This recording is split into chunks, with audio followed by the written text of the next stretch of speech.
बच्चों आज हम आपके 7 चैप्टर क्या निराश हुआ जाए की रीडिंग करेंगे। इसमें जो कवि हैं, जो लेखक हैं, वो कह रहे हैं कि आज का जो समाज है उसमें ईमानदारी का कोई मूल्य नहीं है। यानी जो इंसान ईमानदार होता है, अच्छा इंसान होता है, उसको क्या समझते हैं? मूर्ख समझते हैं। सब लोग कहते हैं ये तो मूर्ख है।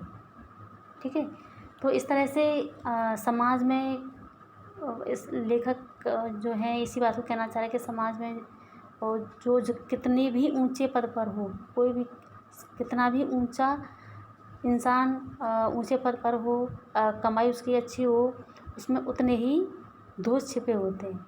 ठीक है, उसमें जो लेखक है वो ये कहना चाह रहा है कि बिना शायद ही ऐसा कोई हो जो ईमानदारी और इनको ध्यान में रखते हुए चलता हो, यानी कहीं ना कहीं दोष उसमें होते हैं।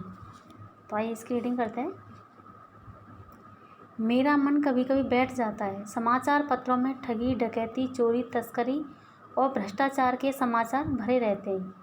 यानी इसमें जो लेखक है वो कहता है कि आजकल जो समाचार पत्र हैं उनमें बच्चों आपने देखा होगा कि जो समाचार पत्र आप पढ़ते होंगे उसमें ठगी, डकैती, चोरी, तस्करी, भ्रष्टाचार, ये तो बहुत आम बातें हो गई हैं और ये डेली की चीज़ें हो गई हैं, डेली की खबरें हो गई हैं, बहुत नॉर्मल सी चीज़ हो गई है। आरोप प्रत्यारोप का कुछ ऐसा वातावरण बन गया है कि लगता है देश में कोई ईमानदार आदमी रह ही नहीं गया। यानी कि वो उसके ऊपर आरोप लगा रहा है, वो उसके ऊपर दोष मढ़ रहा है। तो इस तरह का वातावरण बन गया है, उसको देखकर ये लगता है कि ऐसा लगता है कि ईमानदार कोई है ही नहीं। हर व्यक्ति संदेह की दृष्टि से देखा जा रहा है। जो जितने ही ऊंचे पद पर है उसमें उतने ही अधिक दोष दिखाए जाते हैं। यानी इंसान जो जितना ऊंचे पद पर होता है उसमें उतने ही अवगुण या दोष दिखाए जाते हैं।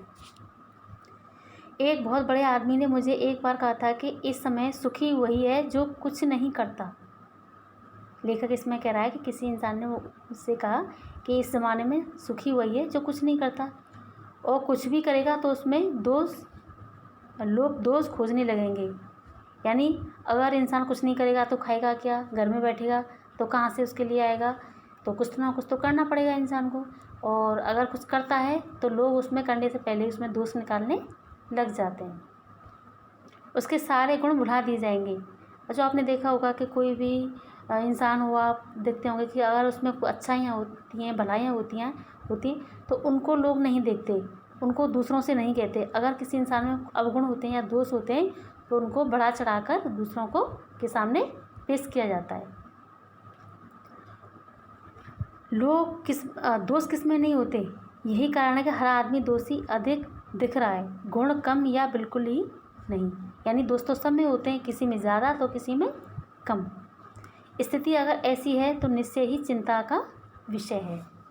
ठीक है, क्या यही भारतवर्ष है जिसका सपना तिलक और गांधी जी ने देखा था? बच्चों इसमें लेखक हैं वो ये कह रहे हैं कि जो तिलक थे, जो गांधी जी थे, उन्हें ऐसे भारत की कल्पना की थी जो बहुत ही उन्नतशाली हो, बहुत ही प्रतिवादी हो, और जिसमें कहीं कोई बुराई ना हो, कोई अवगुण ना हो, कोई दोष ना हो, ऐसा स्वच्छ भारत हो। लेकिन यहाँ तो आप कहीं भी जाओ तो हर कोई किसी में दोष निकालने के लिए तैयार रहता है।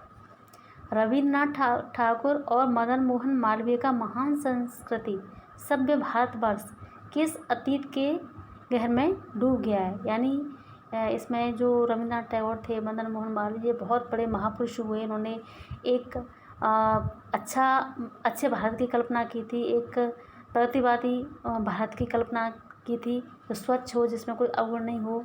लेकिन लगता है उनका जो सपना था वो अतीत में कहीं डूब गया है। आर्य और द्रविड़, हिंदू और मुसलमान, यूरोपीय और भारतीय आदर्शों की मिलन भूमि मानव महासमुद्र क्या सूख ही गया। यानी इसमें आर्य जैसे द्रविड़, हिंदू, मुसलमान, यूरोप, भारतीय आदर्शों की मिलन जो भूमि है उसमें मानव महासमुद्र में क्या सूख ही गया है। मेरा मन कहता है कि ऐसा नहीं हो सकता। हमारे महान मनीषियों के सपनों का भारत है और रहेगा। इसमें लेखक यही कह रहा है कि क्या इंसान ऐसा ही है, क्या उसमें अवगुणी छुपे हुए हैं, दोषी छुपे हुए हैं, क्या हमारा भारत ऐसा ही रहेगा? क्या जो हमारे महापुरुष हुए जैसे तिलक हैं, गांधी जी हैं, रविन्द्रनाथ टैगोर हैं, मालवीय जी हैं, तो इन्होंने तो एक स्वच्छ भारत की कल्पना करी थी। क्या ऐसा नहीं हो सकता? क्या ऐसा नहीं रहेगा भारत? तो लेखक के लिए एक चिंता का विषय है। यह सही है कि इन दिनों कुछ ऐसा माहौल बनाएं कि ईमानदारी से मेहनत करके जीविका चलाने वाले निरीह और भोले भाले श्रमजीवी पिस रहे हैं और झूठ तथा फरेब का रोजगार करने वाले फल फूल रहे हैं। मतलब लेखक इसमें ये कह रहा है कि सही है, आजकल का जो माहौल है वो इस तरह का बना हुआ है। जो लोग अच्छे होते हैं, ईमानदार होते हैं, भले होते हैं, मेहनती होते हैं, परिश्रमी होते हैं, वो बहुत ज़्यादा नहीं कमा पाते और वो बड़े जो पैसे वाले लोग होते हैं उनका जो चक्रव्यूह है उसमें पिस रहे हैं, बेचारों का शोषण होता है। और दूसरी तरफ जो झूठे होते हैं, जो फरेबी होते हैं, जो चालाक होते हैं और धूर्त होते हैं, वो ज़्यादा फल फूल रहे हैं, वो ज़्यादा पैसा कमा लेते हैं और ईमानदार भी बने रहते हैं। ठीक है, ईमानदारी को मूर्खता का पर्याय समझा जाने लगा है। बच्चों आपने देखा होगा कि कोई इंसान जो भोला भाला होता है, ईमानदार होता है, अच्छा होता है, तो उसको सब लोग क्या कहते हैं, ये तो मूर्ख है, इसमें तो दिमाग ही नहीं है, जो बहुत ही चिंता का विषय है। मतलब जो ईमानदारी होती है, ईमानदारी का गुण बहुत बड़ा गुण होता है, उसको मूर्खता, उसकी कमजोरी समझा जाता है आज के ज़माने में। जो ये सब पाश्चात्य जो संस्कृति है उसका नतीजा है, उसका परिणाम है। और लोग ज़्यादातर पैसे के पीछे भाग रहे हैं। पैसा कमाना है किसी भी तरीके से, चाहे वैध हो चाहे अवैध हो, किसी भी तरीके से हमें पैसा कमाना है। और जो फरे होते हैं, धूर्त होते हैं और जो चालाक होते हैं, उनको बहुत स्मार्ट समझा जाता है कि बहुत समझदार हैं ये, जो बहुत ही चिंता का विषय है। सच्चाई केवल भीरू और बेबस लोगों के हिस्से पड़ी है। मतलब अगर आपको कहीं ईमानदारी और सच्चाई देखनी पड़ी, देखेंगे आप ऐसे लोगों में, उनको लोग क्या कहते हैं, भीरू। भीरू को मतलब डरपोक कहते हैं, और बेबस मतलब ऐसा करना उनकी मजबूरी है, ऐसे बोलते हैं लोग, जो कि बहुत ही गलत है। ऐसी स्थिति में जीवन के महान मूल्यों के बारे में लोगों की आस्था ही हिलने लगी। यानी कि इस तरह से अगर मनुष्य सोचेगा, अगर हम सब ऐसे सोचेंगे, ईमानदारी को उसकी कमजोरी समझेंगे, तो हमारे समाज में जो मूल्य हैं, जो महानता के मूल्य हैं, जैसे ईमानदारी है, ठीक है, और सहानुभूति है, प्रेम है, ये सारे दया है, ये ऐसे जो महान गुण हैं वो तो ख़त्म ही हो जाएंगे एक दिन, क्योंकि लोग उनकी उपेक्षा करने लगेंगे। जैसे जो अगला पैराग्राफ है इस पर आ जाइए।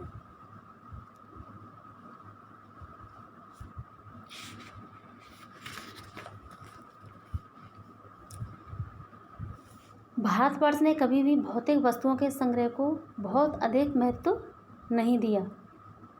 यानी भारत में, हमारे देश में जो भौतिक वस्तुएं मतलब जो सुख सुविधा की जो चीज़ें होती हैं, जो मनुष्य के आराम की जो चीज़ें होती हैं, बहुत ज़्यादा उनका संग्रह नहीं किया, बहुत ज़्यादा महत्व नहीं दिया है। उसकी दृष्टि से मनुष्य के भीतर जो महान आंतरिक गुण स्थिर भाव से बैठा हुआ है, वही चरम और परम है। यानी कि आज भी हमारे देश में ऐसे लोगों की संख्या ज़्यादा है जो भौतिक वस्तुओं को महत्व नहीं देते। उनके मन में आज भी आस्था, ईश्वर, धर्म को ज़्यादा मानते हैं लोग। ठीक है, तो कहीं ना कहीं भले ही ऊपर से कितने भी ऐसे लोग हों, लेकिन अंतिम सत्य तो यही है कि ऐसे लोगों की संख्या ज़्यादा है जो धर्म पर चलते हैं, जो भौतिक संस्कृति को नकारते हैं। लोभ, मोह, काम, क्रोध आदि विचार मनुष्य में स्वाभाविक रूप से विद्यमान रहते हैं।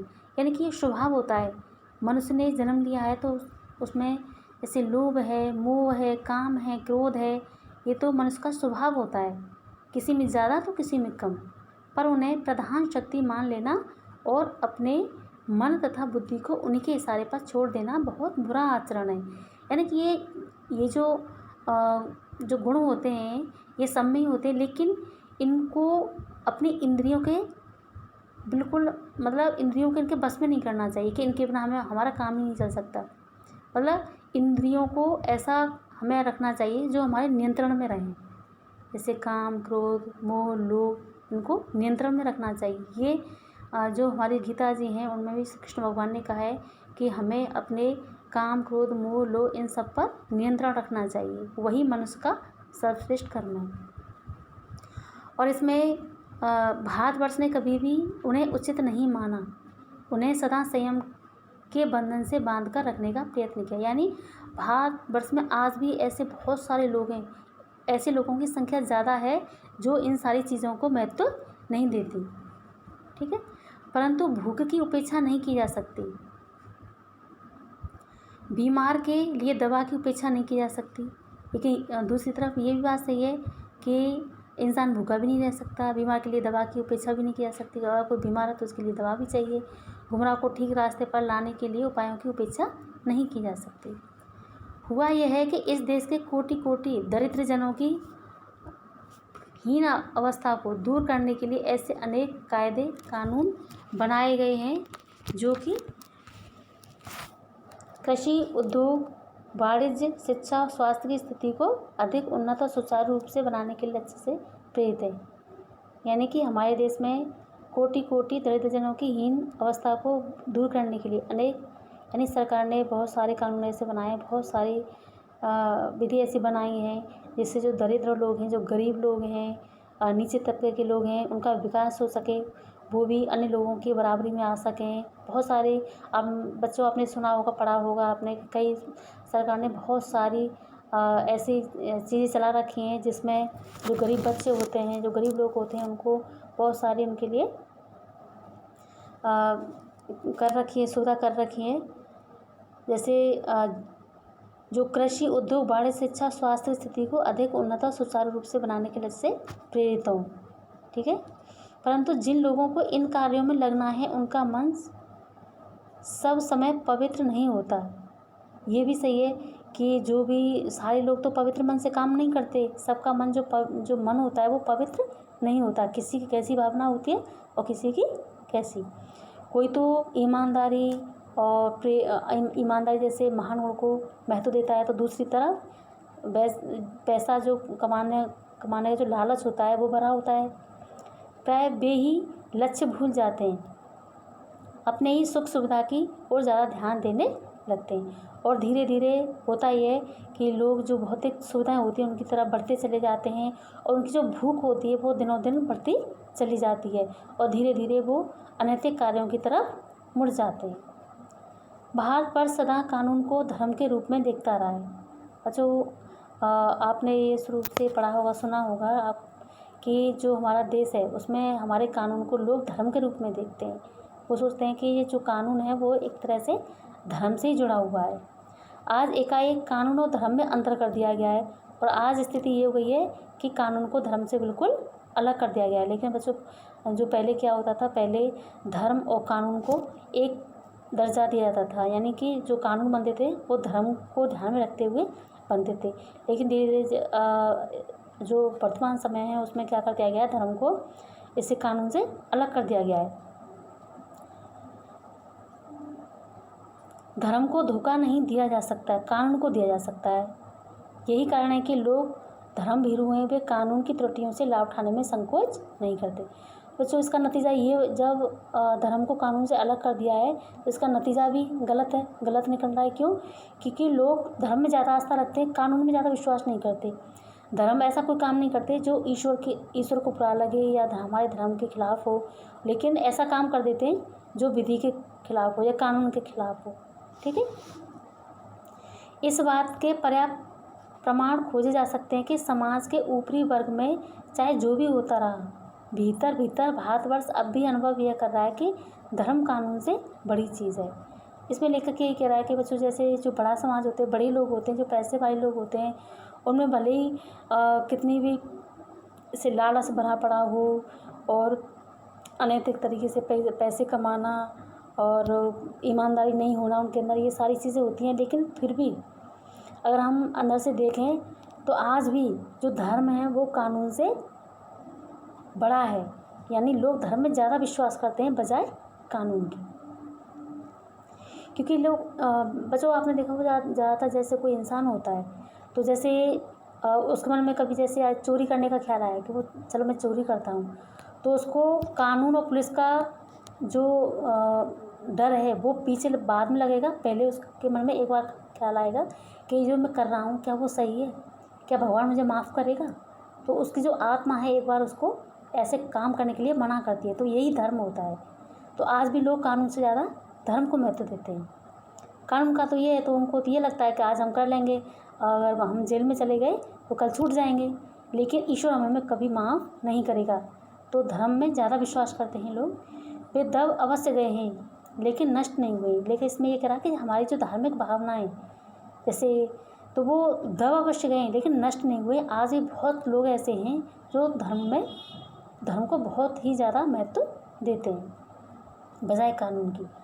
आज भी वह मनुष्य से प्रेम करता है, महिलाओं का सम्मान करता है। यानी आज भी ऐसे मनुष्य हैं जो सभी से प्रेम करते हैं, महिलाओं का सम्मान करते हैं, झूठ और चोरी को गलत समझते हैं, ठीक है, दूसरे को पीड़ा पहुंचाने को पाप समझते हैं। हर आदमी को अपने व्यक्तिगत जीवन में इस बात का अनुभव करता है।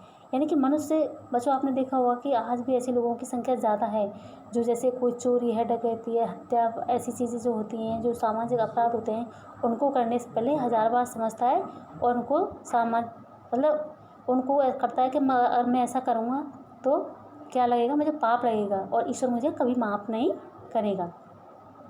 समाचार पत्रों में जो भ्रष्टाचार के प्रति इतना आक्रोश है वह यही साबित करता है। तो बच्चों, आज के लिए रीडिंग इतनी काफ़ी है, अगला कल करेंगे।